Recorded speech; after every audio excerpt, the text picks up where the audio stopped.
ধুত্তর family card. আরে কি family card? আপনারা জনাব তারেক রহমানের অ্যাবিলিটিস সম্পর্কে জানেনই না। তিনি ফ্যামিলি কার্ডকে ছাপিয়ে কৃষক কার্ড থেকে শুরু করে রম্য আলাপ করে একটু শেষ করতে চাই। আমার মনে হয়েছিল কয়েক ইলেকশনের আগে আমি একটি কথা শুনেছিলাম বিরোধী দলীয় নেতা, একেবারে উইথ ডিউ রেসপেক্ট আমি বলতে চাই আপনাকে, যে আপনি বলেছিলেন ধুত্তর ফ্যামিলি কার্ড। আসলে আমি এটাকে ভুল বুঝিনি, আমি ওনার বক্তব্যকে একেবারে ভুল বুঝিনি। কেননা আমার মনে হয়েছে তিনি ভেবেছিলেন আরে কি ফ্যামিলি কার্ড? আপনারা জনাব তারেক রহমানের অ্যাবিলিটিস সম্পর্কে জানেনই না।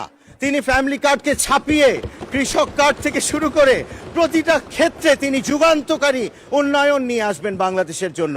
সেই কারণে আমি তাকে ভুল বুঝি নাই। জি, অতএব আমি এতটুকু ভুল বুঝতে চাই না।